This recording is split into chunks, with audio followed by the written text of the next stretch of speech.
Hola, personas que nos escuchan, un cordial saludo a todos. El día de hoy, en nuestro sexto episodio de Podcast Alternativa de Solución, vamos a llevar a cabo un interesante tema. Pero antes, vamos a pasar a lo que es la presentación. El día de hoy me acompaña mi compañero Ricardo, me acompaña mi compañera Miriam y nuestra invitada de honor. En este caso es nuestra amiga psicóloga. ¿Gusta presentarse, por favor? Claro que sí. Mi nombre es Nancy Castillo. Estoy actualmente laborando en UNEMES Secosama, San Andrés Totoltepec. Secosama implica Centro Comunitario de Salud Mental y Adicciones. Bienvenida, Nancy. Vamos a pasar con la presentación de nuestros compañeros en el panel. Hola, buenas noches. Yo soy Miriam, soy miembro de la comunidad de Alcohólicos Anónimos. Gracias. Bien. Hola, ¿qué tal? Mi nombre es Ricardo y también soy miembro de la comunidad de Alcohólicos Anónimos.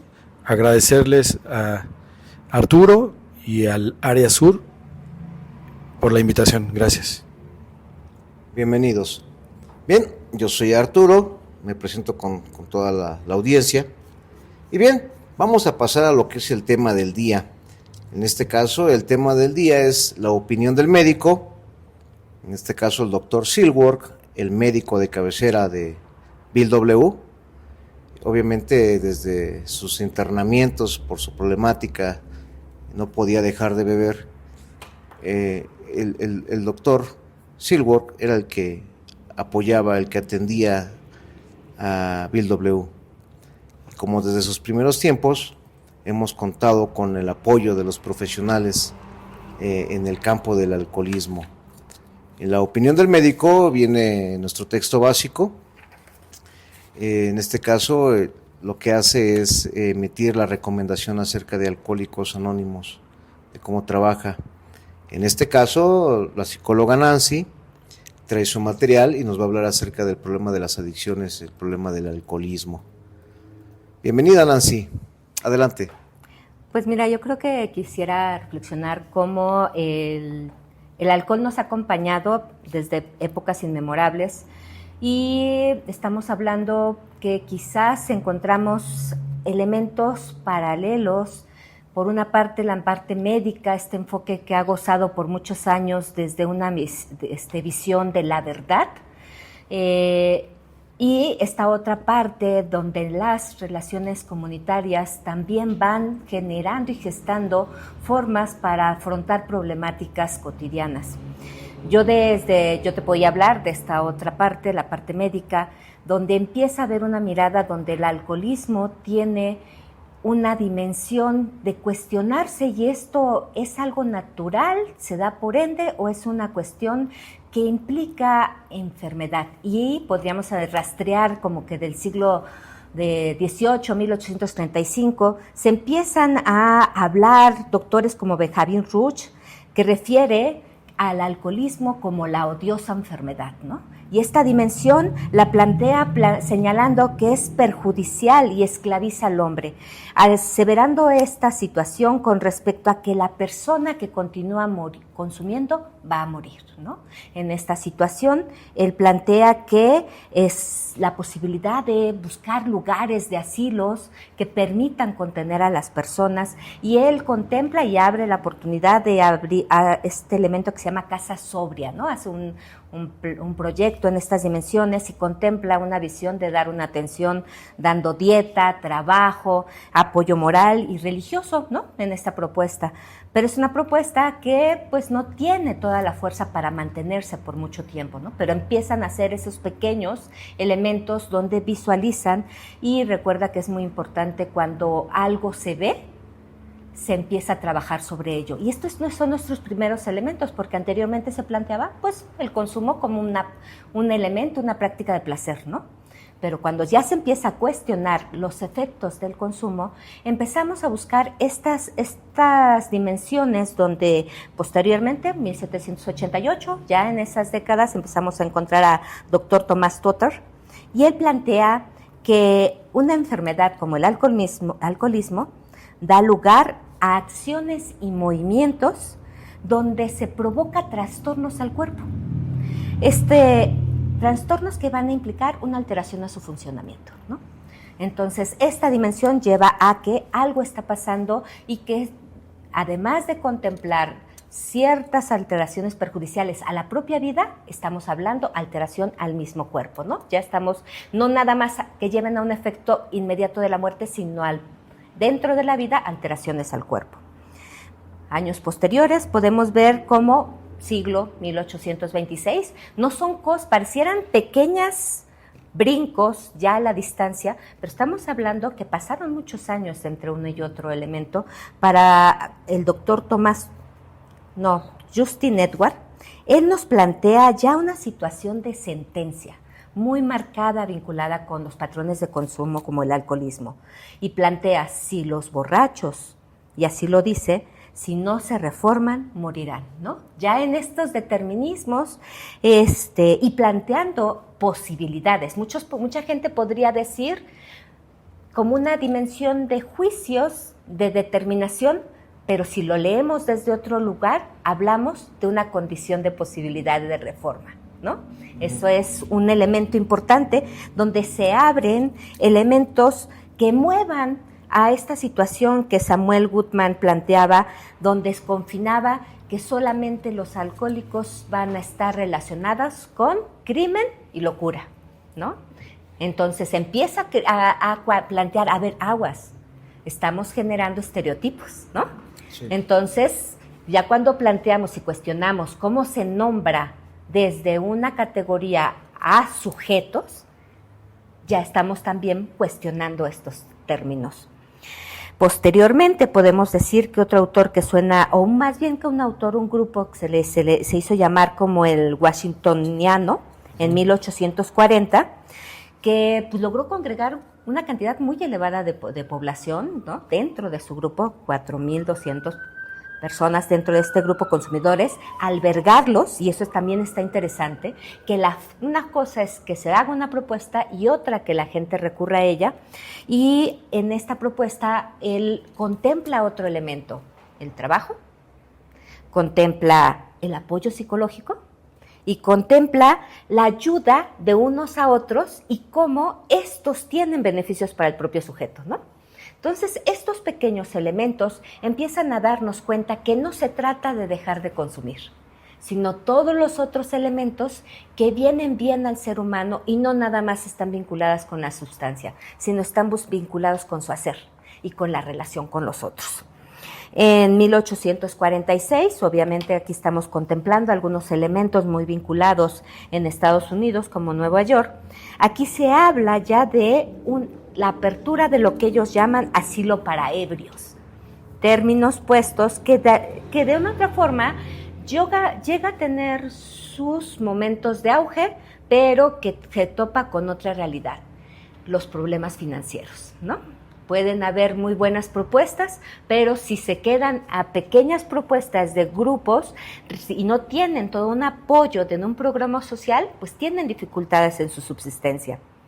Siguiendo por ahí, por el siglo de 1870, podemos encontrar una asociación que está puesta para el estudio y la cura de la embriaguez. Volvemos a esta situación donde se abre la postura, donde hay una cura. Y si bien podemos hablar que desde un enfoque determinista, médico, sí positivista, pero sí se plantea varios elementos. Se abre esta asociación, se contempla un diario de la embriaguez que se difunde. Y también se contemplan directorios de los diferentes asilos que se abren esto. ¿Qué quiere decir esto? Una mayor diseminación de estos espacios, mayor alcance a la población. Ahí ya para 1890 empezamos a ver a investigadores que empiezan a hacer análisis de caso, a tener muestras representativas, ¿no? Para poder identificar patrones, ¿no? De conducta. Y ya empezamos a ver materiales, revistas de difusión, ya con población, muestras de 4,633 casos, donde se empieza a analizar. ¿Esto qué quiere decir? El enfoque médico empieza a ver un mayor interés de los profesionistas a los efectos perjudiciales de patrones de consumo complejos. Y empieza a haber una difusión de todos estos avances o estos análisis. Compartimento, le dirían en AA, ¿no? Sí.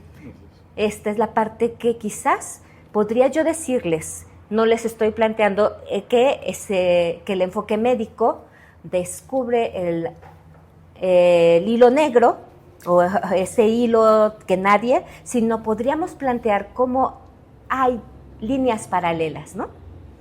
Desde el enfoque médico, y seguramente ustedes tienen también un equiparado en fechas, ¿no? Que también podamos, pero quizás yo me hice un pequeño ejercicio de cómo a veces parecieran que hablamos lenguajes diferentes y al mismo tiempo de repente nos encontramos, ¿no? Sí. Pero que viene bien, que dicen que cualquier aprendizaje que se guarda está destinado a morir, ¿no? En cambio, si nosotros compartimos elementos, nosotros podemos proporcionar aquellas cosas que vienen bien. Por ahí se empezaron a hacer algunos elementos de curas caseras y se le llamaba un tónico Parker. Este tónico Parker se planteaba como una posibilidad de favorecer y acompañar en el proceso de poder curar los procesos vinculados a la intoxicación. Este tónico era analizado por el Consejo de Salud de Massachusetts, en 1890, y a la hora de analizarlo, pues resulta que identificaron que en este tónico había algunos componentes de alcohol, ¿no? Porque fue recibido, pero aquí la parte más allá de poder cuestionar sus componentes o no, se empieza a considerar la posibilidad de poder acompañar, ¿no?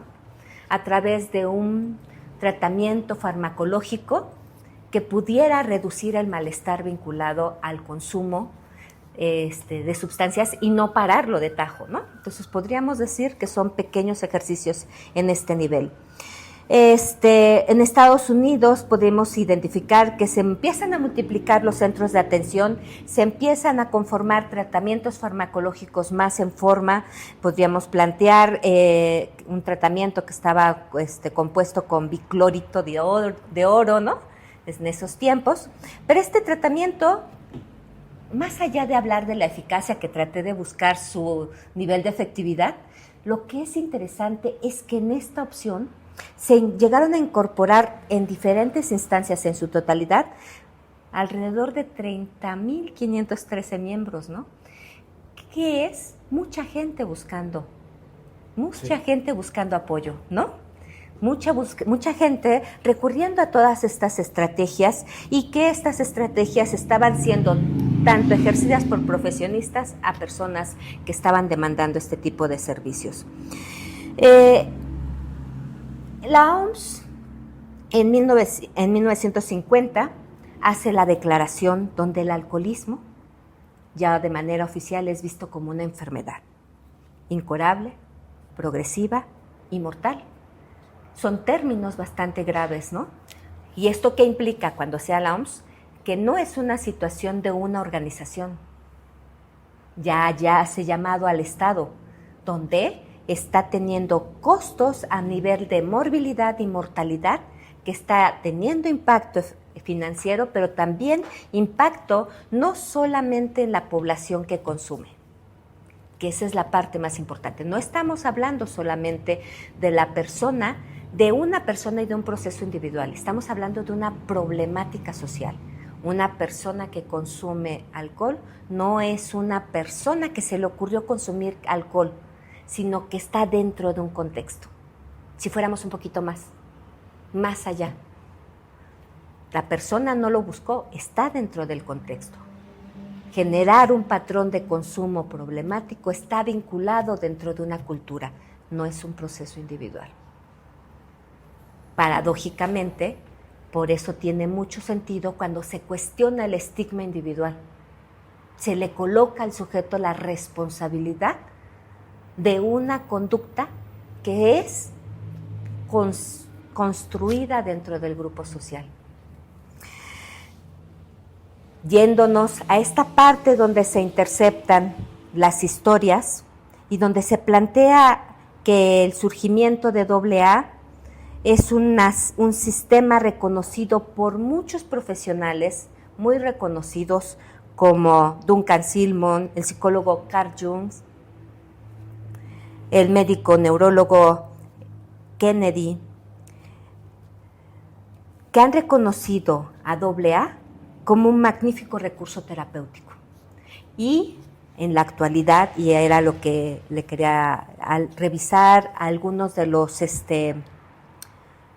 a un ponente como el maestro Arturo Sabines, que planteaba que la parte más fundamental de AA es su capacidad de alcance, que alcanza generalmente a donde a veces las poblaciones no acuden a atención médica. Estamos hablando de cómo puede tener un alcance a personas que no tienen recursos de atención médica y que tienen, no solamente estos espacios, y también llegan a aquellos lugares donde la red de servicio médico no tiene alcance, ¿no? Sí, claro. Entonces, porque de voz en voz se tiene mayor alcance. Estos preceptos, deseos de dejar de consumir, aceptar que requerimos ayuda, el trabajo en unidad, si nosotros hacemos un compendio de las diferentes alternativas que se han ido buscando, dimensionando que la magnitud del problema que tenemos en el país, según la ENCODAT, que es la Encuesta Nacional de Consumo de Drogas, Alcohol y Tabaco, que se hizo la última en el 2016 y se publicó en el 2020, se plantea que aproximadamente el 70% de la población ha consumido alguna vez en la vida alcohol. ¿Qué quiere decir? 7 de cada 10 personas. Si nosotros lo analizamos, 7 de cada 10 personas tienen probabilidad, incrementan la probabilidad de generar una relación cercana con el consumo de drogas, de generar un proceso progresivo vinculado con el consumo de drogas, que no va solamente a un proceso de consumo voluntario, sino de un proceso que genera tolerancia en el organismo y que va generando patrones culturales que pueden pasar de un consumo social a un consumo habitual, donde el cuerpo genere tolerancia, se vaya generando una demanda del cuerpo a un proceso adictivo y del proceso adictivo nos genere efectos que perjudiquen el funcionamiento o te trastorne el funcionamiento del sujeto en diferentes áreas de su vida. Y ahí viene bien pensar. La salud de una persona no tiene que ver con ausencia de enfermedad, sino la salud de una persona tendría que ver cómo una persona puede atender las diferentes áreas de su vida. Si una persona hace una estrecha relación con la sustancia, puede reducir sus elementos que favorecen recompensa en su vida. El circuito de recompensa se va haciendo en un proceso más direccional. Busco la recompensa en la sustancia y dejo de buscar recompensa en otras áreas de la vida. Plantean que una persona que acude a tratamiento, el 45% acude en procesos agudos donde el proceso de dependencia ya está avanzado, cuando ya la persona tiene múltiples problemas en sus diferentes áreas de vida y además con una situación de morbilidad importante. De tal manera que esta dimensión donde la poder dar respuesta no solamente desde el enfoque de la salud, nos puede llevar a plantear que a lo mejor no estaban equivocados aquellos profesionistas que no nada más buscaban que la persona no consumiera, sino que también contemplaran su alimentación, también contemplaran un hacer, un trabajo que les generara recompensa, que tuvieran una parte espiritual, ese triángulo que AA también contempla importante y que permite y motiva y darle el elemento aspiracional del por qué y para qué. Dice el neurólogo Calixto que algo que favorece la calidad de vida de una persona son sus procesos relacionales. Le va a generar oxitocina, va a favorecer que el sujeto tenga una percepción de que su vida tiene calidad, que se sienta a gusto consigo mismo. Tenemos que tiempo atrás las personas contemplaban la importancia de las relaciones y la importancia de ayuda de unos con otros, que vivamos en comunidad. Y yo creo que es tiempo de cuestionarnos que quizás no somos individuos y aceptar no solamente las personas que tienen un problema de consumo de alcohol, sino todas las personas que nos viene bien tener ayuda. Está interesante. Este tema de lo que dice Justin Edward de si no se reforman, morirán. Nos comentaba de Justin Edward, ahí por los 1825. Este tema de si no se reforman, morirán, o sea, quiere decir que a veces cuando ya la persona que tiene ese problema con el alcoholismo, ¿no? Aquí nosotros nos enfocamos en el tema del alcoholismo. Pero sin embargo ustedes abarcan más temas, ¿no? Más problemáticas. Pero en este caso, por ejemplo, si no se reforman, morirán. Si un alcohólico deja de beber, así desde su punto de vista, en este caso desde su profesión, tiene que reformarse, hablando en el tema social, hablando de que se tiene que ir adaptando a la sociedad, que sea útil. O sea, ¿se refiere a eso en este caso? A ver, ayúdame, Richard. Sí, gracias. Tenemos uno de nuestros folletos que es el de 3 charlas a sociedades médicas. En una parte menciona a Carl Jung, que él fue uno de los primeros que pues menciona que colaboró con Alcohólicos Anónimos. Él tenía un paciente que era Ronald H., una persona que pues era un empresario en los Estados Unidos, pero que tenía sus problemas con su forma de beber, y fue a Europa para tratarse con él porque no había encontrado la solución. Entonces, en esta parte de este folleto menciona cuando lo que ahorita mencionaba usted, doctora, y le voy a leer, dice: parece que son una especie de gran desplazamiento y reorganización emocional. Estos individuos se ven abruptamente despojados de las ideas emocionales y actitudes que una vez constituyeron sus fuerzas motrices, y un conjunto completamente nuevo de conceptos y motivos que empieza a dominarlos. De hecho, he estado intentando producir en usted tal redisposición emocional. Con muchos tipos de neuróticos, los métodos que utilizo dan buenos resultados, pero nunca he tenido éxito con un alcohólico de su categoría. Se supone que él, Carl Jung, prácticamente va a desahuciar a Ronald H.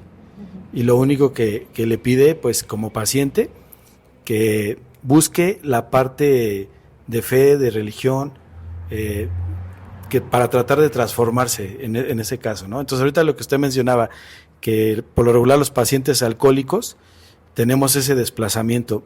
¿De qué manera usted considera que la mayoría de los alcohólicos pues llegan en ese estado? Como ahorita usted mencionaba, muchos ya van muy avanzados, muchos casos ya son prácticamente perdidos. ¿Me podría mencionar esa parte?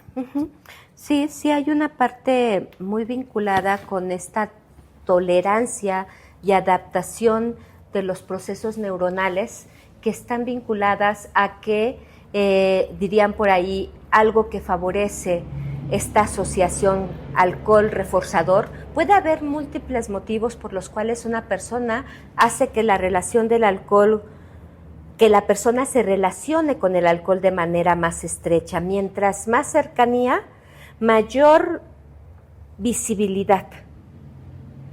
El cerebro se vuelve rígido, el cerebro ubica como único reforzador al alcohol. Y si contemplamos que el funcionamiento del cuerpo empieza a ver que si el cuerpo tiene la capacidad de generar sus propios reforzadores, pero empieza a haber una sustancia en el cuerpo en una mayor capacidad en la concentración sanguínea, lo que va a pasar es que el cuerpo deja de producir estos reforzadores. Entonces, lo que va a generar el cuerpo es mayor receptor de estos reforzadores. Entonces, lo que va a llegar a pasar es que la persona deja de hacer muchas cosas.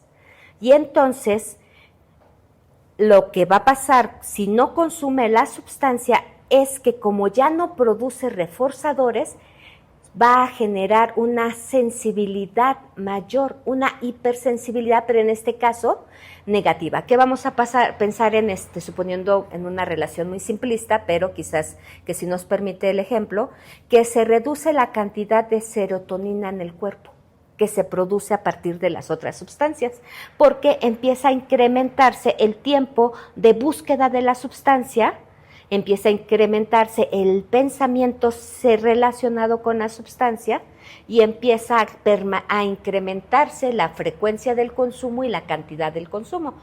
En un tiempo real, la persona queda más vinculada en sus tiempos de vida a la sustancia. Pero si no tiene sustancia, la persona no tiene productores de estos reforzadores y se siente mal porque falta esta sustancia. Pero además, las situaciones de la vida cotidiana son dolorosas. Entonces, su dolor no es inventado, es coherente.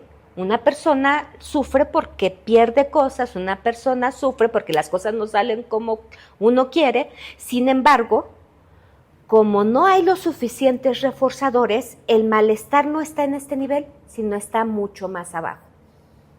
Entonces, la tolerancia de ese malestar no es a mediano plazo, sino inmediato. ¿Qué es lo que me va a permitir no sentirme tan mal? Un reforzador como la sustancia. La persona ya no va a consumir necesariamente para sentirse bien, sino no para sentirse tan mal. Pero no es una línea. Y ahí es la parte más importante. Porque decir esto que le pasa a todos es cuando de repente alguien puede decir, no está hablando de mí, está hablando de otra persona. Y ahí es cuando hablamos de poder plantear que la psicología ha tenido una evolución muy, muy fuerte. Porque podríamos hablar que la psicología actual, desde la parte más humanística, desde la parte más social, puede contemplar en primera instancia honrar la vida. Y honrar la vida del otro.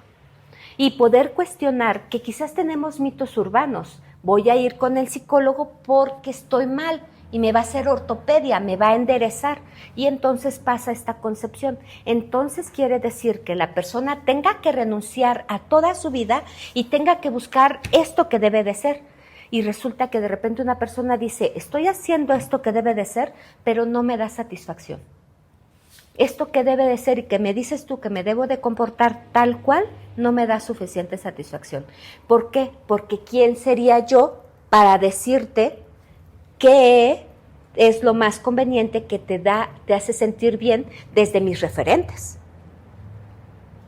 Si yo soy justa y te diría, si tienes que hacer esto y esto, tendría que quedarme a tu lado para recibir o las felicitaciones o los jitomatazos, ¿no? Pero eso no va a pasar. Quien vive tu vida eres tú. Quien tiene el derecho y no puede dejar el derecho de decidir es tú. Lo único que acompaña un psicólogo es que si decidas, no decidas con una mente agitada, con muchas emociones. Porque si decides con una mente agitada y con muchas emociones, y te vuelvo a repetir nuestro ejemplo, tú vienes a la baja, tienes menos reforzadores en las diferentes áreas de tu vida. Tu sistema cerebral, tu bioquímica cerebral se modificó. Tu estructura cerebral, hay más receptores y están pidiendo más sustancia. Por eso es que una cantidad se genera tolerancia, neuroadaptación a la sustancia. Tu cuerpo está neuroadaptado a la sustancia. ¿Qué necesitamos? Que haya distancia con la sustancia. Para que la neuroadaptación a la sustancia se pueda hacer a distante y entonces con las otras áreas de vida tú empiezas a fortalecer tu producción.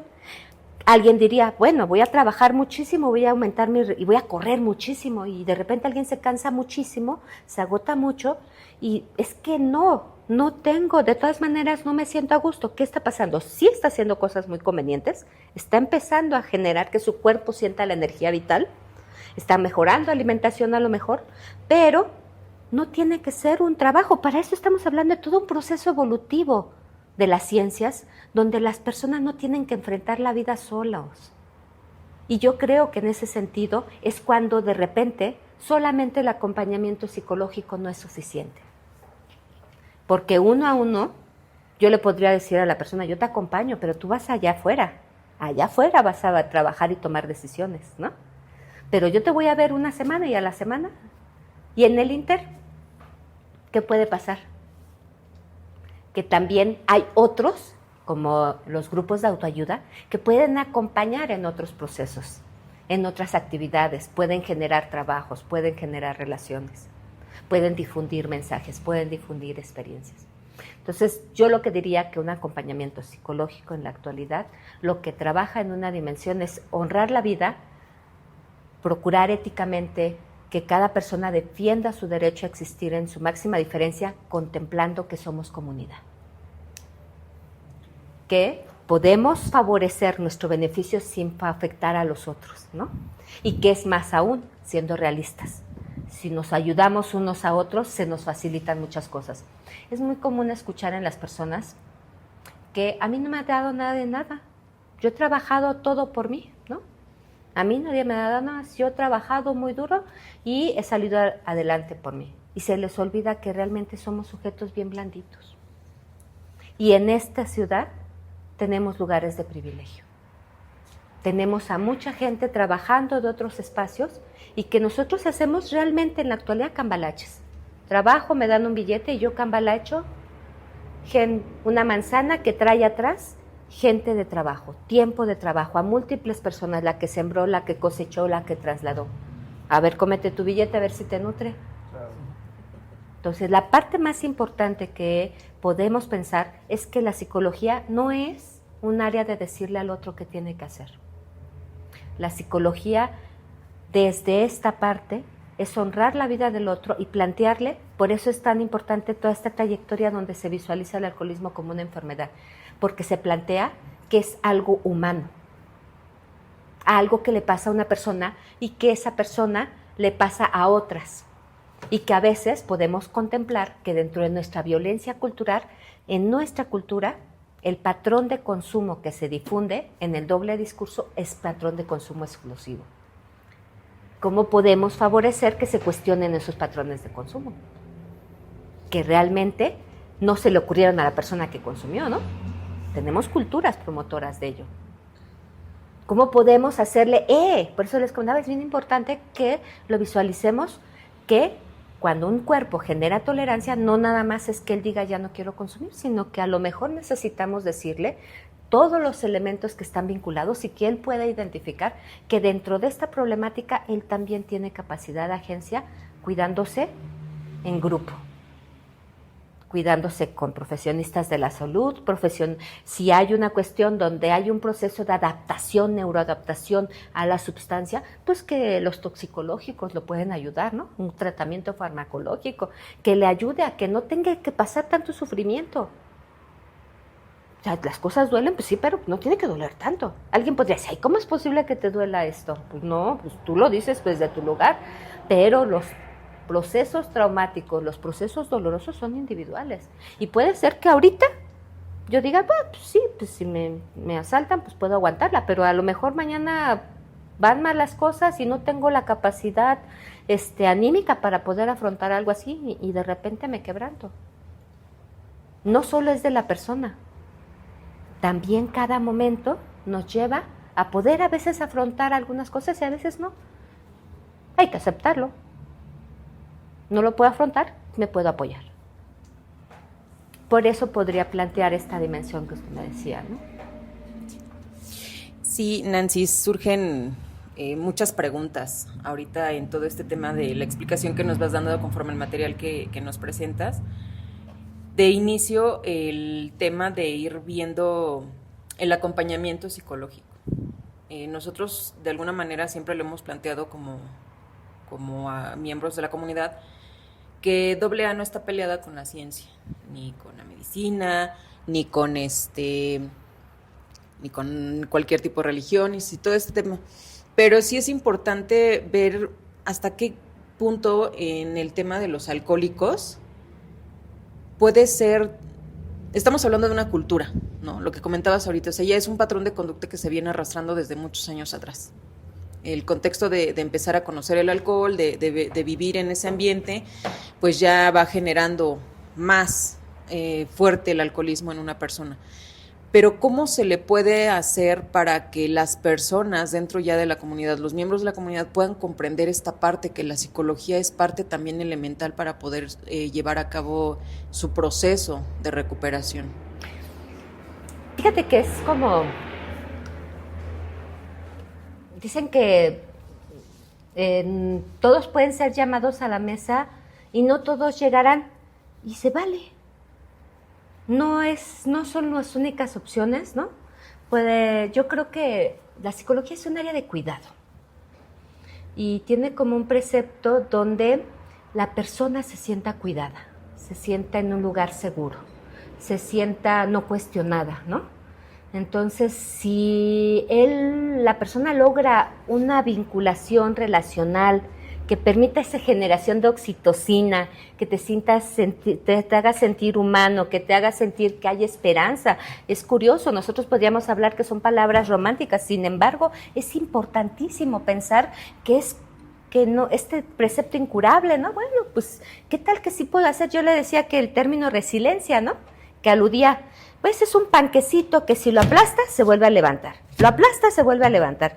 Digo, bueno, está padre pensar que hay personas que tienen capacidades de afrontamiento para aguantar muchos aplastones de una cultura tan violenta, ¿no? Sí. Pero creo que debe de haber un punto en el cual, pues me quito, o ya no pongo la otra mejilla, ¿no? Ya hay un punto donde yo sentir que puedo moverme. Y esa sería la parte, poder plantear que yo puedo decidir si me siento seguro en este espacio. Yo lo que les diría a aquellos que tengan alguna mala experiencia donde, ay, el psicólogo me criticaba, el psicólogo no me gustaba, el psicólogo me mandó, pues, que ya vas a psiquiatría, ya no hay mayor situación, te vas a morir, ¿no?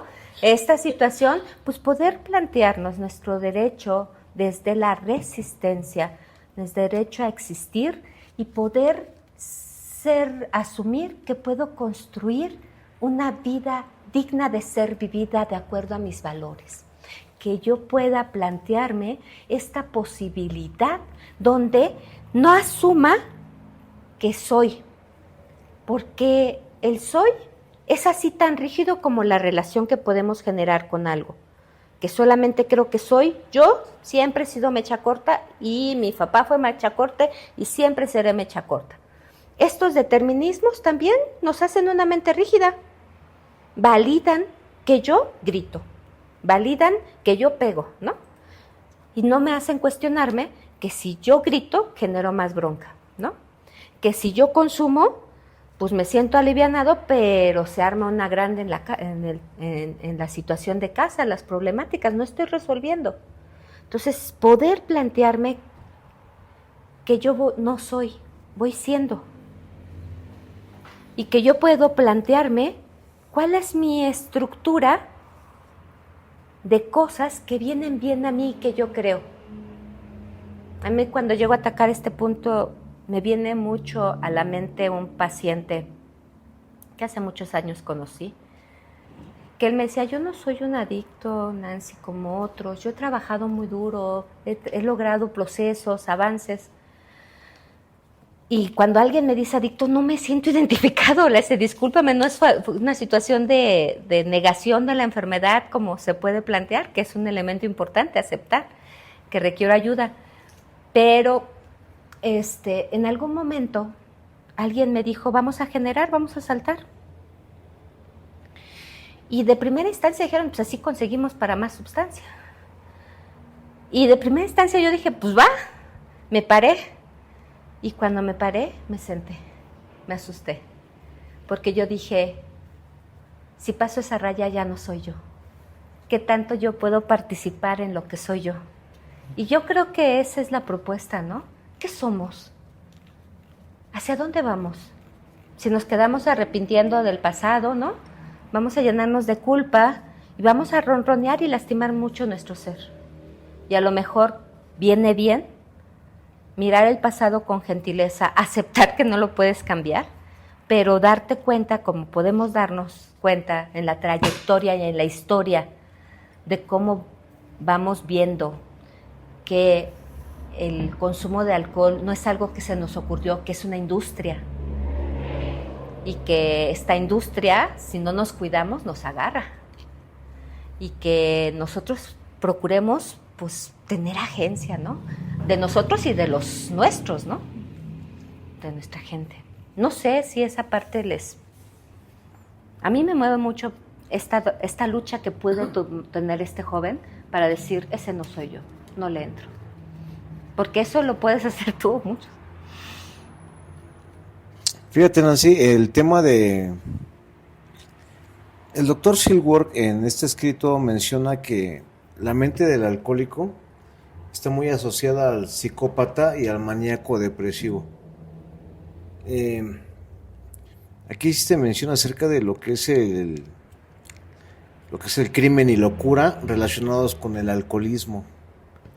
En este caso, ¿cómo podría, en este caso, las personas que nos escuchan, cómo podrían identificar si tienen algún problema ya con su manera de beber, desde tu punto de vista profesional? Bueno, hay indicadores de dependencia que van desde la dimensión de tolerancia, que consumo más, ¿no? Sí. Que tengo mayor consumo y la frecuencia del consumo, ¿no? Que tengo deseos de dejar de consumir y no puedo dejar de consumir, ¿no? Que me enracho, esa parte. Que vinculado a mi consumo estoy teniendo problemas en diferentes áreas de mi vida, ¿no? Falto en el trabajo, me peleo más con mis hijos, ¿no? Tengo conflictos en la casa, ¿no? Ese tipo de situaciones que pueden decir ya de un consumo perjudicial dentro de tu grupo social, ¿no? Te corren del trabajo. Y esta parte del crimen es todo un tema. Y fíjate que batallamos mucho también por ahí con el cristal. En el cristal en Estados Unidos, en el 2003, 2005, estaba súper estigmatizado y estaba vinculado. Todos los cristaleros son ¿cómo se llama? Delincuentes, ¿no? Ya era un estereotipo determinista, ¿no? Y fíjate que yo creo que en el alcohol hay un problema muy fuerte. Sí, en algún momento nosotros dicen los especialistas que a nivel genético nosotros podemos tener un 30% de heredabilidad de este tipo de problemáticas en materia de salud, ¿no? Nosotros podemos heredar, una persona que tiene una madre depresiva puede tener una problemática de un 30% de probabilidad de generar esta problemática. Si ustedes se quedan pensando, bueno, Nancy, yo he hecho un volado, es un 50-50, ¿no? Entonces podríamos decir es un porcentaje bajo dentro de lo que cabe. Si yo tengo una madre y un padre consumidor, pues ya tengo un 60, ¿no? Ya es un poquito más elevado el porcentaje. Y si tengo una cultura que además me lo posibilita, ¿no? Que también está, ahorita actualmente hay unas investigaciones muy recientes, que tanto nuestro contexto está vinculado que a mayor accesibilidad, permisividad y además que tú tengas una baja percepción del riesgo de, pues el alcohol, yo soy aguanto, yo nunca he tenido problemas con el alcohol y aguanto mucho, ¿no? No hay escapatoria. Ajá, sí, es esa dimensión del factor de riesgo y todo el contexto, pues estamos hablando de un riesgo que se potencializa. Pero la parte más importante en particular, si tenemos una predisposición vinculada con el alcohol, pero además que tengamos una predisposición en salud mental, multiplicamos. Y entonces podemos plantear que a veces podemos tener poblaciones que pueden ser susceptibles a dar brotes, donde algunas enfermedades que sean agudas, ¿no? De trastornos de personalidad, ¿no? Que con el consumo de alcohol, porque es que todos sabemos que el consumo de alcohol tiene un impacto directo en el lóbulo frontal. El lóbulo frontal es nuestra máxima evolución como seres humanos. Es aquel que dice, a eso no le entré, eso soy yo, ¿no? No le entres a eso, eso es peligroso, ¿no? Es ese indicador que nos puede preservar la vida. Es aquel que nos dice, va por aquí, aquí hay mayor riesgo, acá menos riesgo, ¿no? Es ese el que nos permite, hey, para, aquí no le entres, ¿no? Esas tomas de decisiones están muy reguladas por este lóbulo frontal. Pero si este lóbulo frontal se ve desinhibido con el alcohol, entonces de repente puedes encontrar que personas dicen, yo en la vida haría eso. ¿Y qué crees? Pues que están en estado de intoxicación. Pues eso que tú decías, no, es que eso no puede ser, ¿no? Sí. Y te puedes sorprender, eso no puede ser. Pues sí, porque pues estaba desinhibido el lóbulo frontal que me podía regular, ¿no? ¿Y qué es lo que me podía regular? Pues ni yo. ¿Qué es el ser humano? ¿El ser humano es la mente? ¿Quién sabe? ¿Por qué? Porque en la mente y en el pensamiento hay un montón de cultura. La palabra del otro, las ideas sociales. Esto debe de ser, ¿no? Entonces yo tengo que saber que mi mente es un montón de información. Entonces la información siempre debe estar colada, ¿no? Dicen que solamente los hombres tienen que ser servidos y las mujeres servirles, ¿no? Espérame. ¿Por qué me pasa si sirvo? ¿No? Sí. Si yo lo cuestiono, me puedo dar cuenta que este determinismo habría que cuestionarlo. Hay muchas cosas que se han cuestionado, pero lo que quiero decir, suponiendo, oye, es que ¿qué crees que mi papá me dijo? Que pues simplemente yo no la iba a hacer, era súper chafa, que lo que haga lo hago mal. Yo le diría, bueno, pues eran ideas de una persona que comprendía así el mundo. Estaba mal, estaba bien, no sé, así era su cultura, son sus referentes. ¿No me hizo bien? Sí, reconozcámoslo, no está padre, pero reconozcamos que es parte, lo que está diciendo es parte de una cultura que está en el espacio, pero ¿qué tenemos que empezar? A empezar a cuestionar y verlo, pero tengo que verlo. Si no lo veo, no lo cuestiono. Si no veo que es un problema, no lo atiendo. Entonces, poder pensar esta posibilidad nos permite empezar a contemplar qué tanto estas situaciones que vivimos y que con las cuales podemos relacionarnos. Algo que quiero plantearte es el cuerpo. ¿Yo soy mi pensamiento? Bueno, yo tengo un pensamiento social y necesito cuestionarlo y ver qué cosas me vienen bien y cómo me relaciono con el entorno. ¿Yo soy mi cuerpo? Bueno, mi cuerpo me permite interrelacionar con el medio, pero hay veces que si yo tengo experiencias violentas, si yo tengo reactividad, ¿no? A lo mejor me tengo que dar cuenta, para, esta situación no es para bronca, ¿no? Poder decirle a mi cuerpo, cálmate. Calma, y empezar a hacer alguna estrategia, y ahí sí los psicólogos no dicen qué tienen que hacer, pero sí los psicólogos pueden decir, hay un sistema nervioso central, y creo que ahí debí de haber empezado. El alcohol impacta el sistema nervioso central y impacta a que lo deprime. Y en un estado de intoxicación alto puede generar algunas alteraciones del juicio de realidad. Pero bueno, esta depresión no es que se ponga triste la persona, es que el sistema nervioso central baja ritmo. El sistema cardíaco baja nuestra presión arterial. Nuestro estómago, pues el alcohol es diurético y ¡pum!, ¿no? Nos altera. Entonces, el proceso es mucho más complejo. ¿Qué pasa cuando de repente nos encontramos con una sustancia que en un estado de intoxicación desconecta cabeza y cuerpo? La persona no se acuerda. Son pocas las sustancias que generan que la persona olvide por completo. Ese es un problema del alcohol. Por eso hay tanta morbilidad. Porque la persona, al desconectarse en un proceso de intoxicación agudo, puede toparse con dos cosas. Quizás antes de la desconexión completa, es que quizás no es una persona violenta, pero tiene mucho resentimiento. Entonces, sin el lóbulo frontal mediador, dicen que el alcohol no produce violencia ni la violencia produce consumo. Pero si se juntan los dos, es una bomba de tiempo. Entonces, una persona puede malinterpretar la realidad y pensar, esta persona me quiere violentar, hay una distorsión de la realidad y me tengo que defender. Y entonces se puede defender y buscar situaciones conflictivas y a lo mejor no tiene la coordinación motora. Y entonces hay un tiempo donde tendrá mucha coordinación y fuerza y podrá quizás lastimar a sus seres amados. Podrá no tener la coordinación suficiente y ser golpeado y lastimado por otros. Hacer conductas de riesgo que lo coloquen en una situación más grave. Sí, doctora, una pregunta. Ahorita que mencionabas, aparte del lóbulo frontal, que por lo regular, por lo que escuché, nos pasa mucho cuando estamos consumiendo, lo que mencionaba, que perdemos esa dimensión de lo que está sucediendo y que nos hacemos desafiantes, ¿no? Por lo mismo del alcohol, pues nos desinhibe y muchas veces ya no medimos las consecuencias, ya estamos perdidos. Esa forma de comportarse es como si ese lóbulo frontal fuera anestesiado o algo así. Sí, yo creo que esa es una buena metáfora.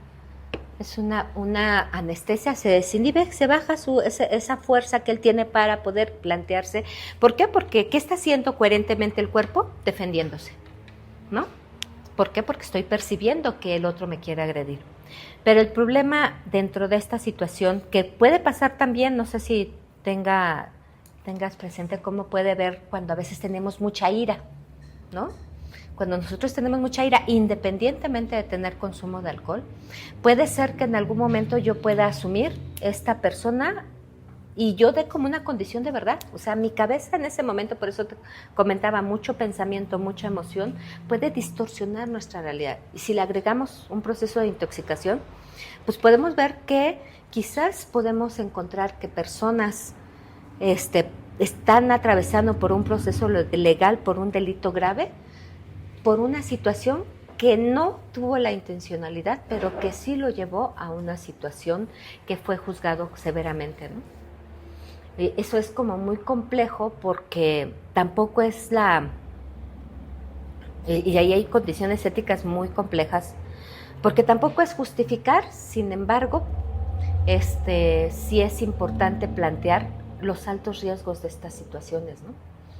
Que las personas puedan estar implicadas en una situación legal y lo más cañón que yo decía hace rato, ¿no? ¿Qué tal que yo te digo las respuestas y tus consecuencias fueron negativas? Es como si te pasan un examen y haces lo que el otro hace, ¿no? Y tú te enojas mucho con el otro, pues ¿para qué le hice caso si eso no era lo que yo quería hacer, ¿no? Igual, ¿no? Yo creo que debe dar mucho coraje estar en una situación y decir, caray, ¿por qué estoy ahí, no? Sí, alguna de las consecuencias que por lo regular nosotros vemos dentro de nuestros grupos, de los lugares de servicio, por ejemplo, nosotros asistimos a lo que son las cárceles, los reclusorios. Hay por ahí un tema que yo me recuerdo de un compañero que siempre mencionaba, ¿no? Esa parte donde decía que en este lugar hay personas que no quisieron robar, que no quisieron agredir a alguien o matarlo incluso, y que inclusive violar a una persona, pero que están pagando una pena por haber consumido alcohol y haberse perdido. Lo que ahorita usted mencionaba, ¿no? Son parte de las consecuencias, pues, de ese consumo. Y que ahorita lo que usted decía de que te anestesia el alcohol, de alguna manera no es justificación, pero son de las consecuencias que vivimos nosotros constantemente en nuestros grupos. Las historias están muchas veces rodeadas de ese tipo de cosas que no quisimos hacer, pero con el consumo nos perdimos. Y es que fíjate que en ese sentido es muy complejo porque hay diferentes razones por las cuales generamos esta relación, automedicación, placer, hobby, ¿no? Diferentes razones, aburrimiento puede ser, ¿no? Y buscar alternativas porque a fin de cuentas el alcohol es un reforzador. Pero, sin embargo, hay un punto donde esta relación genera mucho dolor. Donde ahí es como conveniente, y yo sí creo que es importante porque dirían muchos que las instancias de atención a salud mental institucional, no obstante que cambió en el 2020 el enfoque de atención a la salud, los programas nacionales están enfocándose, dándole más atención a estos rubros. Sin embargo, todavía no son suficientes. Si estamos hablando del alto índice y las altas variaciones que estamos enfrentando en los patrones de consumo. Anteriormente, en población adulta, estábamos hablando que había una diferencia de 7-1, ¿no? De cada 7 consumidores varones de alcohol había una mujer, ¿no? Pero nuestros jóvenes están yéndose allá a un patrón de consumo 1-1, ¿no? Donde hay diferencias radicales. Las mujeres tienen mayores dificultades para metabolizar el alcohol. Esto quiere decir que la sustancia permanece más en su cuerpo y esto quiere decir que el cuerpo se neuroadapta más rápido que los hombres a la sustancia. Y estamos hablando que en una población donde nuestra cultura es muy agresiva con las mujeres consumidoras. Si es agresiva con las mujeres sin consumo, a la consumidora se le agrede un poco más. Bastante.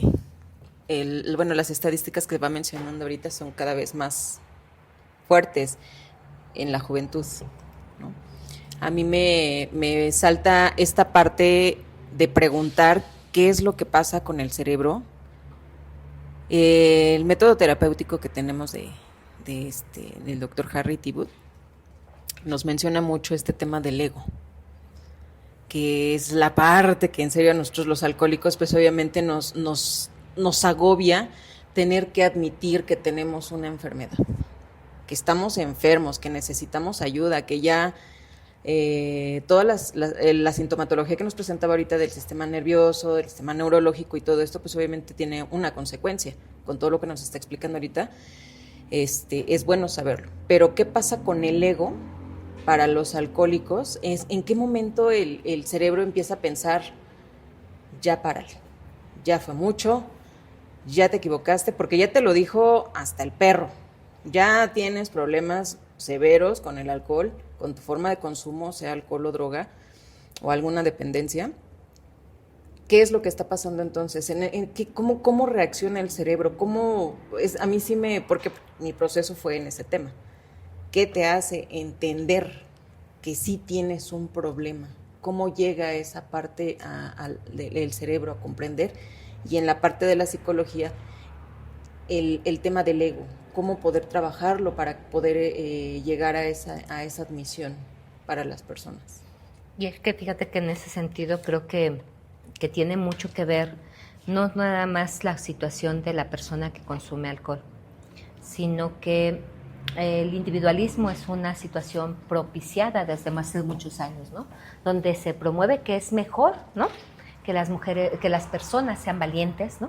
Que las personas demuestren que son capaces y que pueden solas.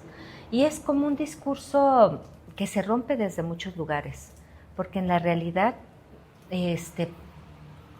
hasta vivir en una ciudad como la de nosotros es más pertinente que podamos ser varias personas, ¿no? Para subsistir económicamente, para sostener las diferentes necesidades, ¿no? Entonces, poder aceptar, no nada más por consumidor, sino en general, que nos viene bien ser ayudados.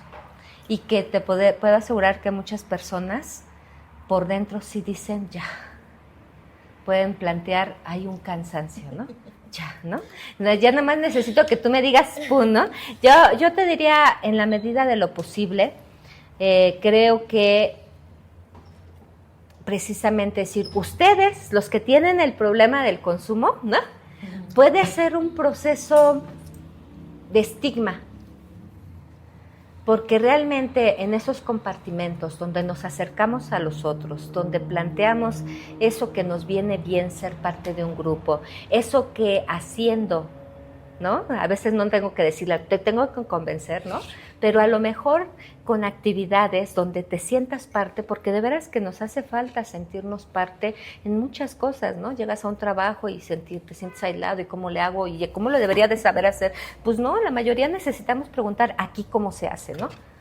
Entonces, si nosotros pues, nos permitimos plantearnos que vamos aprendiendo, y poder movernos, quizás no a querer convencerlo, tú estás mal, pues es como a un niño, tú estás mal y levanta eso, pues no, luego va a entrar el sistema de defensa, ¿no? Y si eso pasa en un niño, con mayor razón, ¿no? Tú pasas por la vida y de repente dices, lo que yo sé es lo mejor. Pero la parte más importante es no jugar a quien tiene la razón, Porque si los dos responden a una historia personal, pues los dos tienen la razón. Pero ¿qué tanto podemos negociar y llegar a acuerdos? ¿Qué tanto podemos cuestionar que las instituciones fallan y que a lo mejor no tenemos que jugar a ser tú eres el que mandas, yo el que obedezco, sino tenemos que aprender a coordinarnos, a organizarnos, a buscar bienes comunes? Yo creo que tenemos que evolucionar en todos sentidos, no nada más la persona consumidora de alcohol, todos. Oye, Nancy, en este caso, bueno, hablas de manera grupal, de manera, sociedad, como un todo. Todos necesitamos de todos. Cuando estamos solos, en este caso un adicto o una persona que tiene problemas de alcoholismo, o sea, ¿cuál sería el mecanismo de defensa en este caso si ya no bebe cuando está solo, en la manera de pensar o en la manera de actuar? Porque los patrones de toda una vida, eso es complicado, el tema del cambio, el tema de tomar decisiones. Entramos enfrentamos otro problema, nos enfrentamos a otra adversidad, porque si es una adversidad. En este caso, tú como profesional, ¿cuál sería la sugerencia cuando una persona que ya no bebe, que ya está dentro de una agrupación, cómo poder estar solo, cuando se está solo? En el tema de la decisión, del impulso, ¿no? Comentabas acerca del impulso, en la manera de pensar para sentirse bien.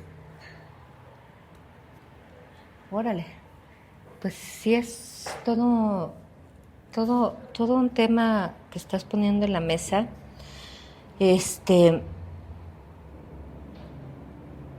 Quizás esta parte de cómo poder tener una experiencia no de tanta soledad, cómo moverme a otro espacio, podría yo, porque mira, yo lo que te plantearía, sí, el proceso de plantearle a alguien, tenemos que hacer ortopedia, renuncia a todo lo que tú hiciste y sé otra persona, es algo, creo que hasta una concepción infantil. Porque yo creo que parte de poder entender que a lo mejor muchas de las violencias que yo viví, debo nombrarlas como violencia.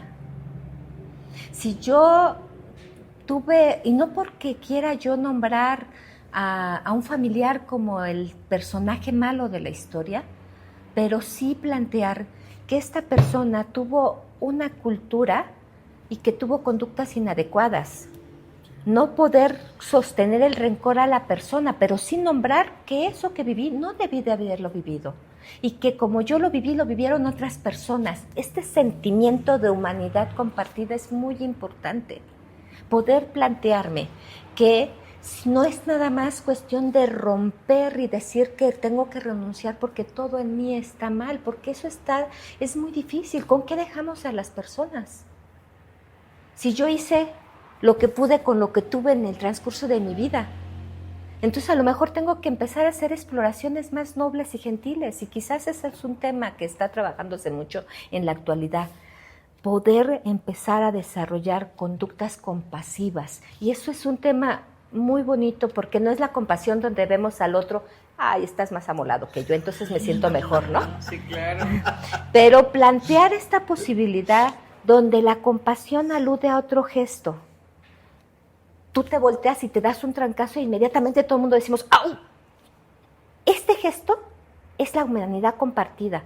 No es el mismo dolor tuyo, pero yo en algún momento de la vida me he pegado en el codo y ya se me ha quedado dormido. Y verlo me impacta. Pero además de eso, veo que tú estás quejándote, digo, oye, creo que esta se te inflamó, hay que buscar hielito, ¿no? Y entonces esta parte no es quitarte el dolor, porque el dolor es coherente. Lo único es que tú hagas acciones y que yo te diga, ¿sabes qué? Vi una lata de aquí, te la pongo. ¿Qué es? Ver, no solamente ver y buscar una alternativa. Pero ¿qué pasa esto? Esto es como esa parte donde no nada más te quedas viendo si no haces algo. La empatía, ¿no? va un poquito más de la empatía, porque la empatía dice que tú eres capaz de sentir el dolor del otro, que te pones en el lugar del otro. Y yo nunca voy a saber lo que se siente desde su historia, el dolor. Sin embargo, sí sé Que me está doliendo. que eso duele y que con un hielito a lo mejor se baja la inflamación. No sé cuándo, pero a lo mejor va a ayudar a que no duela tanto. Y que aceptemos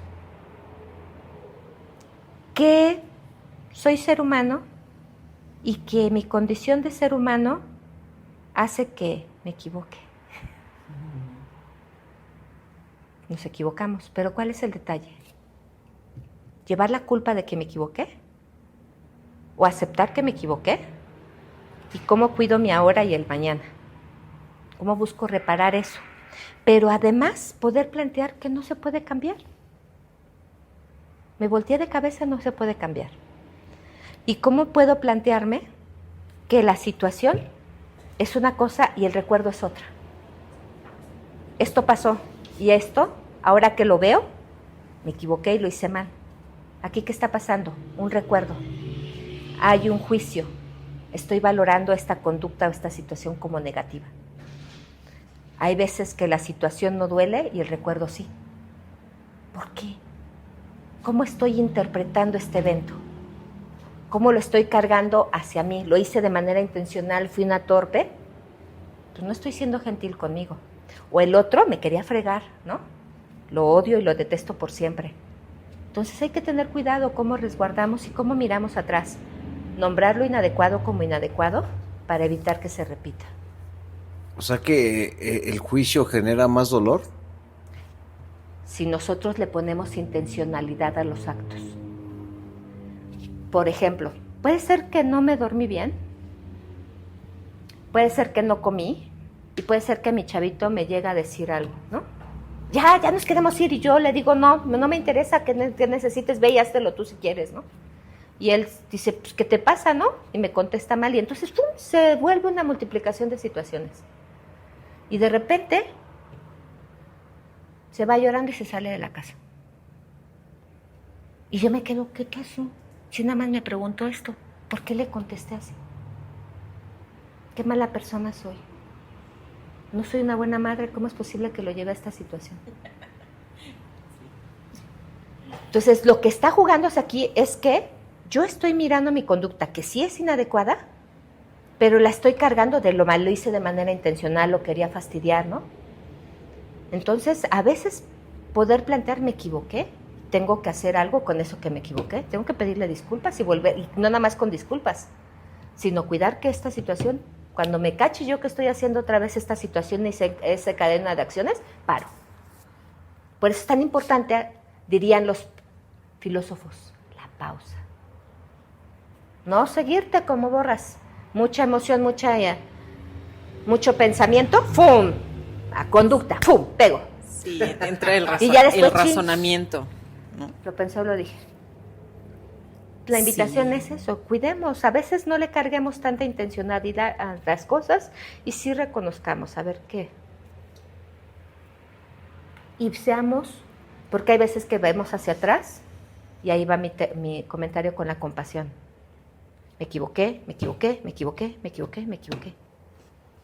Seamos honestos, ¿cuántas cosas hemos pasado por la vida? ¿Cuántas guerras hemos afrontado? ¿Por qué estamos vivos? ¿Cuánto el mundo nos ha sostenido? ¿Qué personas, y a lo mejor no solamente la familia, me han acompañado? ¿Por qué me tendría que aforrar? Solamente mi familia tiene que ser la que me apoye. Bueno, ahorita no pueden, están lidiando con la vida. Es más, quítate, porque si no te pegan, porque son cocas, están así todas agitadas. Entonces tienes que aprender a cuidarte también y ya no nada más pensar que solamente es tu única fuente reforzadora. A lo mejor hay que aceptar que hay que buscar otras fuentes reforzadoras. No sé, por eso es que es tan importante plantearnos que ya no nos sirve nada más como una generalidad, como tú decías. Tú dices que todos, Nancy, pues no. Sí, precisamente ahorita que tocaba ese tema de la conmiseración, es un tema interesante porque nosotros lo vemos en este punto de manejar nuestro historial fuerte, o sea, que seamos certeros, ¿no? Que seamos crueles en algunas cuestiones, pero hay ciertos temas que de repente sí caemos mucho, o somos como muy extremistas, ¿no? O soy la víctima de todo y todo lo que me pasó y yo fui la víctima, o todo lo contrario. Uh-huh. El tema de, ay, no, es que yo tengo la razón, o sea, porque si las cosas las hubieran hecho como yo dije, pues es la forma correcta. Y el otro extremo es de la conmiseración así de pobrecita de mí. Sufrí, y mi vida, y crecí, hice esto, y me lastimaron todo el tiempo. Entonces, en ese proceso también, ¿cómo decías ahorita? Aprender a parar, aprender a respirar, aprender a analizar qué es lo que está pasando con nuestras reacciones, con nuestra forma de actuar, ¿no? O sea, empezar a dejar esa parte, pues es un tema interesante, pero yo creo que ya es mediante un proceso de empezar a atenderte psicológicamente, ¿no? Pero en ese mientras, en el proceso del programa de la recuperación, ¿cómo se puede equilibrar esa parte? De dejar de irnos así como que a los extremos, o de irse a los extremos para poder actuar de una forma diferente. Creo que ahí va el tema que también comentaba, que eran las formas de afrontamiento. Y cuando nuestra forma de pensar dicotómica, ¿no? Y los extremos, ¿no? Uh-huh. Y realmente quizás poder aceptar que es una enfermedad, poder aceptar mi condición humana, poder aceptar mi capacidad de equivocarme, ¿no? Poder plantearme que a veces sí tengo formas de afrontamiento externo, ¿no? Donde responsabilizo a todos, ¿no? Y de repente puedo darme cuenta que creo que hay una partecita de mí que tiene agencia y que puede, además, poner límites o puede cuidarse. Creo que va por ahí. Esa parte del cómo ser feliz es poder sentir que puedo cuidarme. El secreto. Pero no cuidarme solo.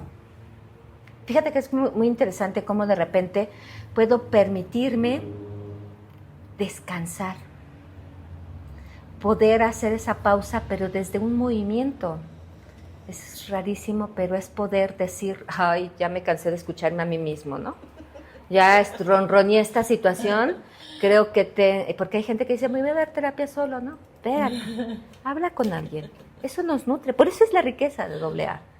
De veras, que tú si honras la vida, pero éticamente, de veras escuchas al otro, honrando su derecho a existir, de repente nos podemos encontrar con sabidurías tan complejas, ¿no? Donde cada vida nos va acompañando, ¿no? Nos va dando situaciones y experiencias y nos va dando esta múltiple forma de existencia, ¿no? O sea, hay veces que cuando menos nos lo esperamos, cuando estoy saturado, hablar con un otro me viene bien.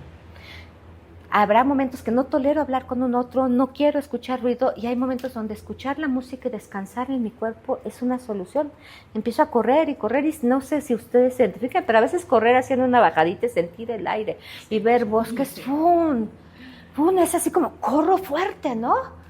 O de repente estás entrenando, estás sintiendo la fuerza de tu cuerpo y solo eres cuerpo. Ahí es cuando es como invitar, no soy mi pensamiento, pero hay veces que escucho pensamientos tan fregones que digo, no manches, esto me hace sentir orgasmo, ¿no?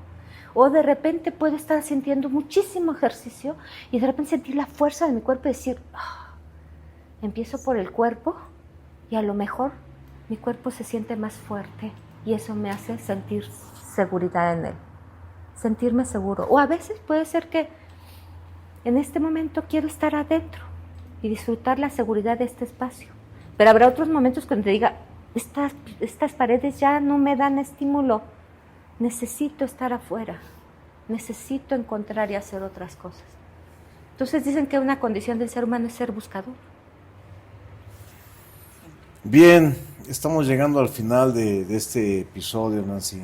Muy interesante, gratificante, todos los aportes de lo que son los profesionales acerca del problema.